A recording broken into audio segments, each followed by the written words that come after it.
इस वीडियो में हम कुछ महत्वपूर्ण परिवर्तन तथा टिप्पणियों के बारे में चर्चा करेंगे। पहला, महत्वपूर्ण परिवर्तन। महत्वपूर्ण परिवर्तनों में पहला, प्रोपीन से प्रोपेन 1-ऑल। प्रोपीन से प्रोपेन 1-ऑल प्राप्त करने के लिए CH3 CH double bond CH2, ये प्रोपीन है। प्रोपीन से प्रोपेन 1-ऑल प्राप्त करने के लिए प्रोपीन पर पहले HBr का योग कराएंगे एंटी मार्कोनी-काफ नियम से। एंटी मार्कोनी-काफ नियम से प्रोपीन पर पहले HBr का योग कराएंगे एंटी मार्कोनी-काफ नियम से, तब इसमें प्राप्त होगा CH3 CH2 CH2Br, अर्थात प्रोपिल ब्रोमाइड प्राप्त होगा। बाद में प्रोपीन का पहले एंटी मार्कोनी-काफ नियम से HBr का योग कराएंगे तो प्रोपिल ब्रोमाइड प्राप्त होगा। बाद में इसकी क्रिया कराएंगे जलीय केवच के साथ। जलीय केवच के साथ कराने पर प्रोपेनॉल प्राप्त हो जाएगा। CH3 CH2 CH2OH, प्रोपेन 1-ऑल प्राप्त हो जाएगा। ये है प्रोपेन 1-ऑल।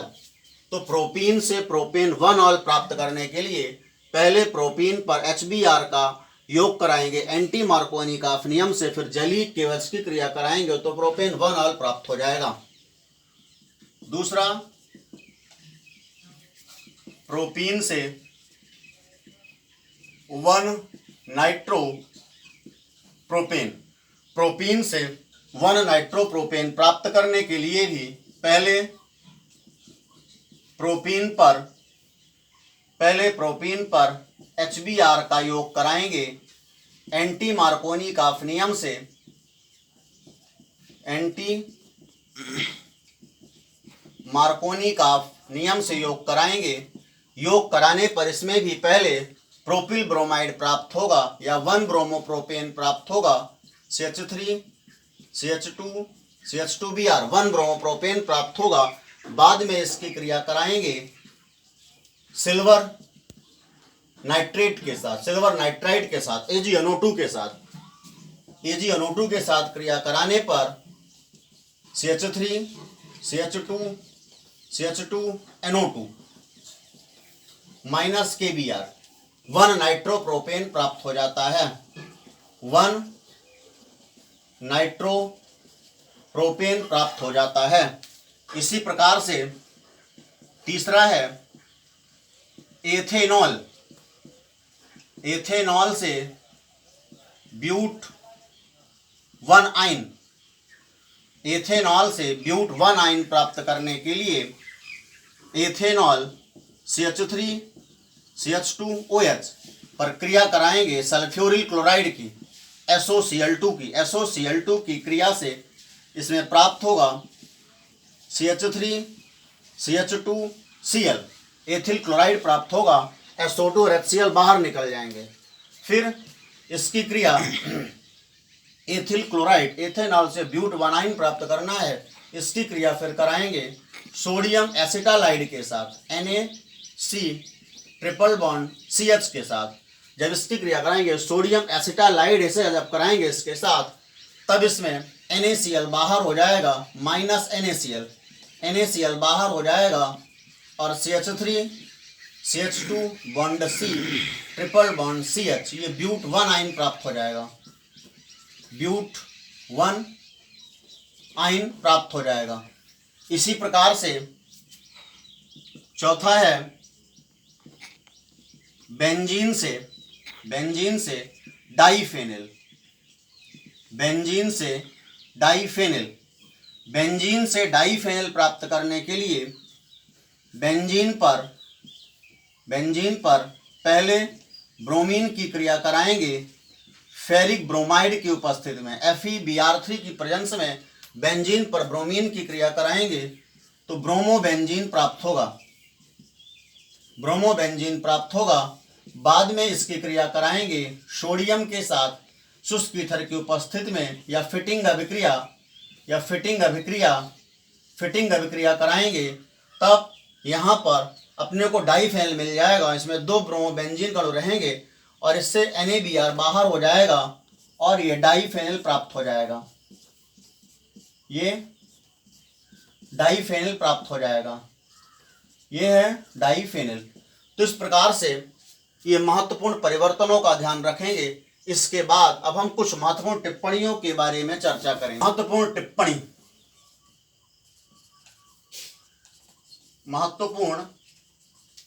टिप्पणी, इसमें सबसे पहले वेस्ट्रॉन किसे कहते हैं? वेस्ट्रॉन क्या होता है? देखिए, सममित टेट्राक्लोरोएथेन को वेस्ट्रॉन कहा जाता है और इसे एसिटिलीन के क्लोरीनीकरण द्वारा बनाया जाता है। सममित टेट्राक्लोरोएथेन को वेस्ट्रॉन कहा जाता है और इसे एसिटिलीन के क्लोरीनीकरण द्वारा बनाया जाता है। एसिटिलीन के क्लोरीनीकरण से बनता है CHCl2 बॉन्ड CHCl2। ये है सममित टेट्राक्लोरोएथेन, या 1122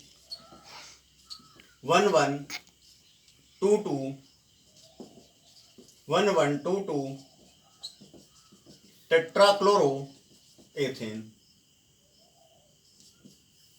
सममित टेट्राक्लोरोएथेन को वेस्ट्रॉन कहा जाता है और इसे एसिटिलीन के क्लोरीनीकरण द्वारा बनाया जाता है। दूसरा है जेम तथा विस डाई हैलाइड। ये क्या होते हैं? जेम माने जर्मिनल। जब एक ही कार्बन, किसी हाइड्रोकार्बन में जब एक ही कार्बन से दोनों हैलोजन परमाणु जुड़े होते हैं तब इसे जेम डाई हैलाइड कहते हैं।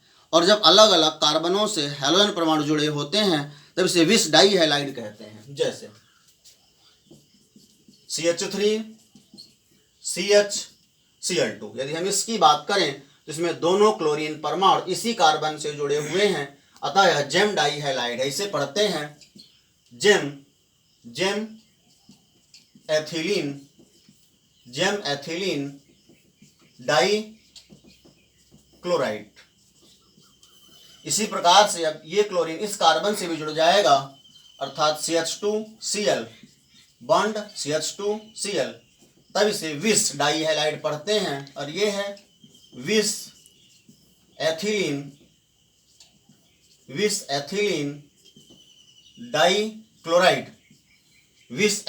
Die chloride.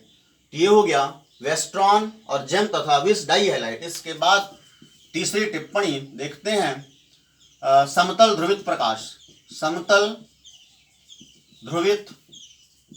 प्रकाश या PPL।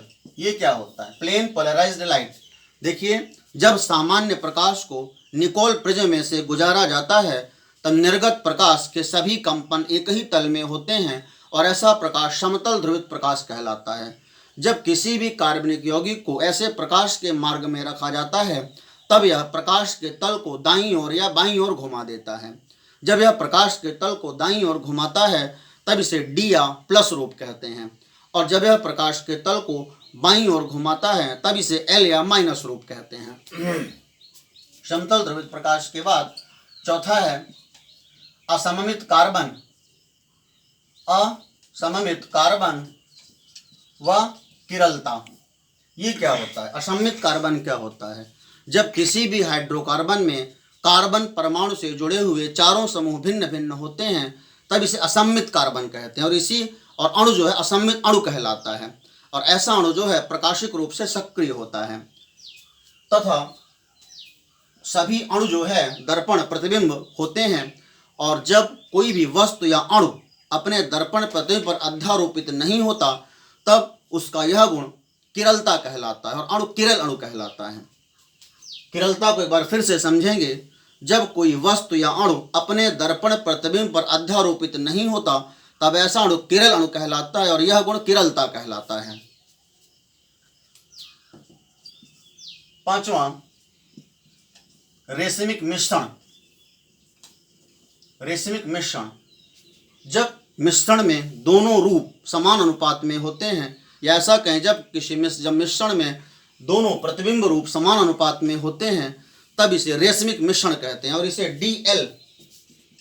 DL या प्लस माइनस रूप कहते हैं तथा D व L रूपों को रेशमिक मिश्रण में बदलने की क्रिया रेशमीकरण कहलाती है। यह अध्याय खत्म हुआ। धन्यवाद।